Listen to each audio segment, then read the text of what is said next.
Welcome to the Sapna's homeschooling channel. नमस्कार मित्रांनो, मी रवींद्र. आज आपण इयत्ता 8वीचा गणिताचा प्रॅक्टिस सेट 7.3 सॉल्व्ह करणार आहोत. 7.3 मध्ये 4 क्वेश्चन्स आहेत आणि वेगवेगळ्या प्रकारचे आहेत. Inverse variation, direct variation. Okay, तर आता आपण समजून घ्या पहिला प्रश्न काय आहे. Which of the following statements are of inverse variation. फक्त इनव्हर्स व्हेरिएशनचे कोणते स्टेटमेंट आहेत ते आपल्याला रिकॉग्नाइज करायचे आहेत. याआधी मित्रांनो, याच्या आधीच्या व्हिडिओमध्ये मी प्रॅक्टिस सेट 7.2 सॉल्व्ह करून दाखवलेला आहे. जर तुम्ही तो व्हिडिओ पाहिला नसेल तर तुम्ही डिस्क्रिप्शनमध्ये जाऊन त्याची लिंक पाहू शकता. 8th स्टँडर्ड मॅथमॅटिक्सची लिंक आहे आपल्या चॅनलची, प्लेलिस्टची. त्याच्यामध्ये तुम्हाला सर्व आपले मॅथमॅटिक्सचे व्हिडिओ पाहता येतील. आता फर्स्ट क्वेश्चन काय आपला बघा. Number of workers on a job and time taken by them to complete the job. आता इथे एक लक्षात येतं का आपल्याला, जर आपण एखादं काम आहे, जर ते काम करण्यासाठी जे वर्करचा नंबर आहे ते वर्करची जर क्वांटिटी वाढवली तर कामाचा जो वेळ आहे तो कमी होणार, आणि जर वर्करची क्वांटिटी कमी केली तर कामाचा वेळ वाढणार. म्हणजे याच्यामध्ये काय कळतं की इनव्हर्स व्हेरिएशन आहे ना, एक व्हॅल्यू कमी केली तर दुसरी व्हॅल्यू वाढते, म्हणजे इनव्हर्स व्हेरिएशन. म्हणजे as the number of workers increases the time taken by them to finish a job decreases. This is an example of inverse variation. Okay, चला पुढचा क्वेश्चन बघूया आपण काय आहे. Question 2. The number of pipes of some size to fill a tank and the time taken by them to fill the tank. Okay, आता इथे बघा, तर as the number of pipe increases the time taken to fill the tank decreases. Okay, this is an example of inverse variation.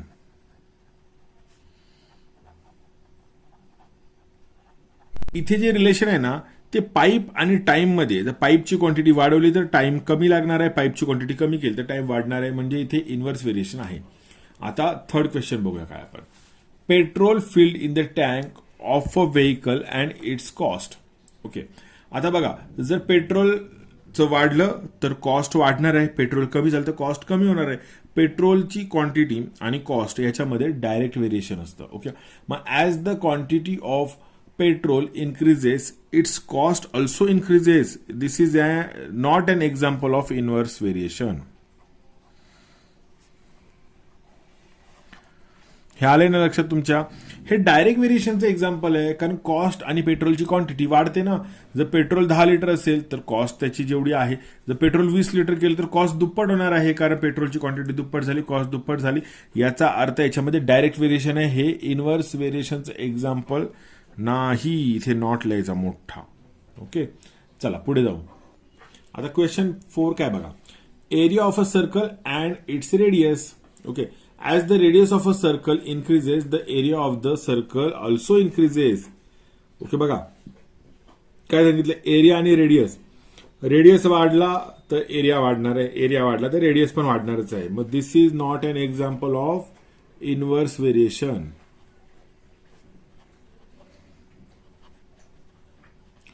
इथे मी असं नाही लिहिलं की this is an example of direct variation, कारण त्यांनी काय सांगितलं आपल्या क्वेश्चन मध्ये की इनव्हर्स व्हेरिएशन आहेत की नाही एवढं ओळखा. ओके, ते कोणते व्हेरिएशन आपल्याला लिहायचं नाहीये, म्हणून आपण असं लिहायचं की this is not an example of inverse variation. Okay, हे डायरेक्ट व्हेरिएशन आहे, पण इथे आन्सर लिहिताना लिहायचं not an example of inverse variation. आता आपला क्वेश्चन 2 बघू आपण. क्वेश्चन 1 आपला सॉल्व्ह झालेला आहे. क्वेश्चन 2 काय बघा. If 15 workers can build a wall in 48 hours, how many workers will be required to do the same work in 30 hours? Okay, म्हणजे एक भिंत बांधण्यासाठी जर 15 लोकांना 48 तास लागतात, तर 30 तासामध्ये बांधण्यासाठी किती वर्कर लागतील. ओके, तर मग आपण इथे बघा काय लिहिलं. Let the number of the workers be n and the time to build a wall in hours to be t. बघा, टाइमसाठी टी वापरला मी, नंबरसाठी एन वापरला, वर्करच्या नंबरसाठी. ओके, असे 2 शब्द आपल्याला घ्यावे लागतात, कारण आपल्याला इक्वेशन तयार करायचे की नाही. मग the number of workers varies inversely as the time T in hours. Okay, time जो असतो ना तो मिनिटमध्ये पण मोजतात, सेकंडमध्ये पण मोजतात, आवर्समध्ये पण मोजतात, डेजमध्ये पण मोजतात. मग आपण इथे याला टी लिहिलेलं आहे, कारण इन आवर्स लिहिलेलं आहे, कारण हे आपल्याला तासांमध्ये वेळ सांगितलं, तासांचं गणित आहे आपलं, म्हणून इन आवर्स हे आपण मेन्शन केलेलं आहे. ओके, आणि याच्यामध्ये इनव्हर्स व्हेरिएशन आहे ना, कारण वर्करचा नंबर वाढला तर टाइम कमी लागणार, आणि वर्करचा नंबर कमी झाला तर टाइम वाढणार आहे. ओके, आता मला सांगा, हे जे इनव्हर्स व्हेरिएशन याला आपण सिंबॉलिक फॉर्म मध्ये कसं लिहिणार, तर एन अल्फा 1/t. बघा इनवर्स व्हेरिएशन असं 1/t लिहितात. Therefore n is equal to k/t. Okay, इथे के कोण आहे? K is a constant. Okay, मग आता आपल्याला इक्वेशन काय मिळतं? तर n इंटू टी. बघा टी जर अपोजिट साइडला गेला तर n into t is equal to k is the equation of variation. इथपर्यंत कळलं? आता आपण व्हॅल्यू पुट करू याच्यामध्ये. व्हॅल्यू पुट केलं तर आपल्याला आन्सर फाइंड आउट करता येईल. ओके, मग इथे लिहायचं when n is equal to 5, t is equal to किती होता? 48. ओके, मग therefore 15 into 48 is equal to किती? के. मग देअर फोर के ची व्हॅल्यू काय येणार? के इज इक्वल टू किती येणार? 15 इंटू 48. आन्सर फाइंड आउट करा. 720. ओके, मग इथे लिहायचं is the constant of variation. Constant of variation लिहायचं. ओके, मग आता मला सांगा देअर फोर इक्वेशन काय होणार आपलं? n into t is equal to 720. K ची व्हॅल्यू आपल्याला मिळाली ना आता आपल्याला. मग इथे लिहायची is the equation of variation. Okay, आता किती सिंपल आहे. आता एन ची व्हॅल्यू टाकली तर टी ची फाइंड आउट करता येते, टी ची व्हॅल्यू टाकली तर एन ची फाइंड आउट करता येते. आपल्याला एक्झाम्पल मध्ये व्हॅल्यू कोणाची दिलेली आहे? तर टी ची दिली आहे. तर मग इथे लिहायचं सबस्टिट्युटिंग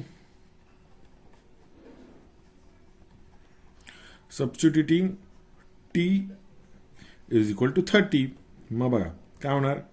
तर n into 30 is equal to 720. बरोबर, एन ची व्हॅल्यू फाइंड आउट करायची आहे. मग काय होणार? ते 720/30. किती येते आन्सर? एनचं 24. 30 ने जर डिवाइड केलं तर आन्सर येतं 24. ओके, मग इथे आपलं हे बोलत ना क्वेश्चन जो आहे याचा आन्सर आपल्या इनवर्ड्स लिहिणं गरजेचं आहे. मग इनवर्ड्स आपण आन्सर लिहूया. 24 workers will be required. 24 WORKERS workers will be required. Okay, चलो आता क्वेश्चन 3 काय आपला? तर 120 bags of half litre milk can be filled by a machine within 3 minutes. Find the time to fill such 1800 bags. Okay, म्हणजे आता बघा इथे काय सांगितलेलं आहे की 120 बॅग भरण्यासाठी जर 3 मिनिटं लागतात तर 1800 बॅग भरण्यासाठी किती? इथे आपल्या लक्षात आलंय की बॅग्स आणि याचं जे रिलेशन आहे ना ते डायरेक्ट रिलेशन आहे. Okay, the time taken to fill a bag of a milk varies directly as the number of bags. Let the number of bags be n and the time taken to fill it in a minutes be t. बघा इथे टाइमसाठी t वापरला, bag नंबरसाठी n वापरला. Okay, हा time आता मिनिटमध्ये आहे. मागच्या सममध्ये आपला टाइम आवर्स मध्ये होता, हा मिनिटमध्ये आहे. ओके, मग इथे टी आणि n घेतलेला आहे आणि याच्यातलं रिलेशन कुठलं आहे? डायरेक्ट व्हेरिएशन आहे. ओके, मग आता इथे डायरेक्ट व्हेरिएशनला सिंबलिक फॉर्म मध्ये कसं लिहितात? n alpha T. इथे 1/t नाही लिहिणार आपण कारण हे डायरेक्ट व्हेरिएशन. ओके, हे काय आहे? हे गिवन आहे आपल्याला. ओके, मग देअर फोर ओके आता n is equal to k t. हे काय आहे? डायरेक्ट व्हेरिएशन असल्यामुळे इथे याच्यामध्ये के कॉन्स्टंट आहे. K is a constant. Okay, मग इक्वेशन काय होणार आपलं? n/t is equal to k is the equation of variation. Okay, inverse variation मध्ये गुणाकार स्थिर असतो आणि डायरेक्ट व्हेरिएशन मध्ये गुणोत्तर स्थिर असतं. गुणोत्तर म्हणजे काय? n/t. ओके, तर आता इथे के ची व्हॅल्यू आपल्याला फाइंड आउट करायची आहे. मग इथे लिहायचं when. Okay, n is equal to 120 bags आणि k is equal to 3 minutes. Okay, मग आपण ही व्हॅल्यू टाकू इथे. Therefore 120/3 is equal to K. मग के इज इक्वल टू किती होतात? 120ला 3 डिवाइड केल्यावर 40 is the constant of variation.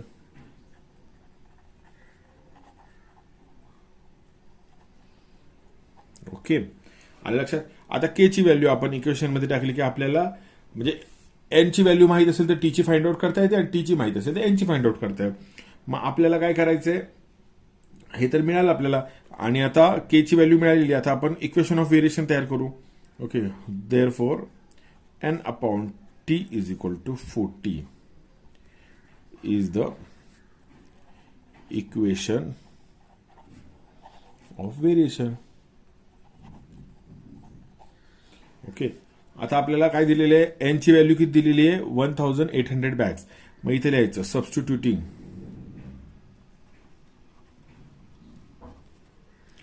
N is equal to 1800.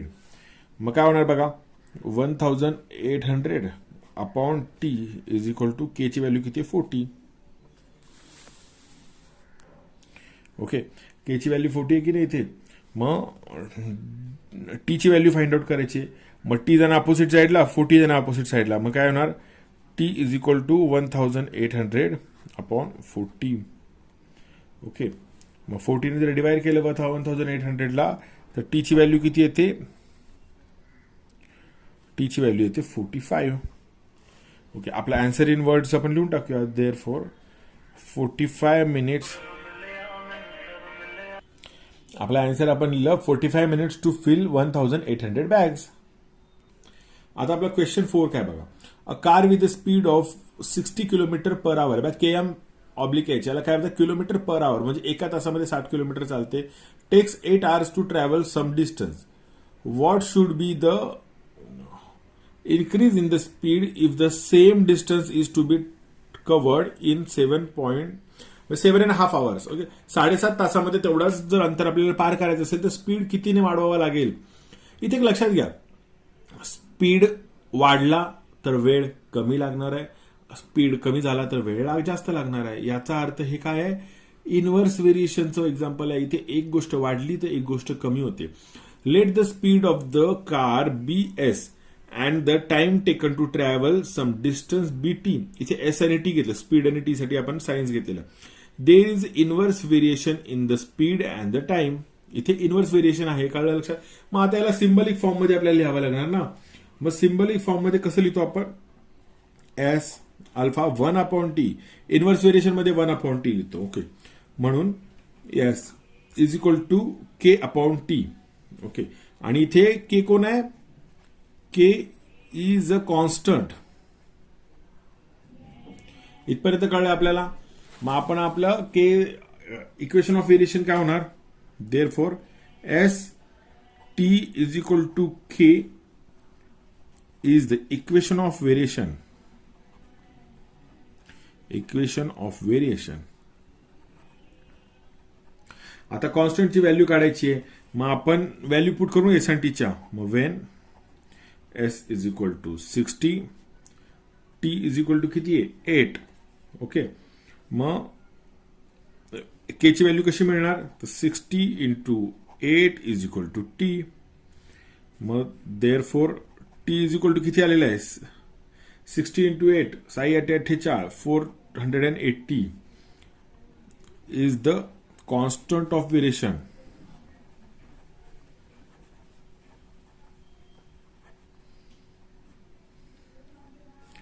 Okay, मग आता सांगा, ही जर व्हॅल्यू आपण इक्वेशन मध्ये पुट केली, ओके, तर आपल्याला इक्वेशन ऑफ व्हेरिएशन मिळेल की नाही? मग therefore s into t is equal to 480 is the equation of variation. Okay, मग आपल्याला आता आन्सर फाइंड आउट करायचं आहे. जर आपल्याला 7.5 hours मध्ये जर डिस्टन्स कव्हर करायचं आहे तर आपला स्पीड काय लागेल? ओके, मग इथे लिहायचं सबस्टिट्युटिंग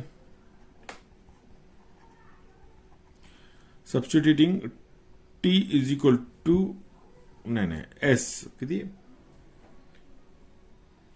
टी ला आपण सबस्टिट्यूट करतोय ना, टी इज इक्वल टू किती 7.5 1/2. ओके 7.5 तासाचा वेळ जर आपल्याला हवा असेल तर मग आपल्याला स्पीड किती लागेल. मग इथे आपल्या इक्वेशन ऑफ व्हेरिएशन मध्ये व्हॅल्यू टाकू s into 7 1/2 is equal to 480.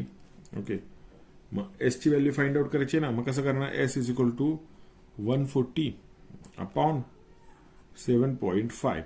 Okay आता हे 7.5 जे असतात ना ते 7.5 पण लिहिता येतात ना आपल्याला 1/2 म्हणजेच 0.5. ओके मग मी 7.5 लिहिले इथे.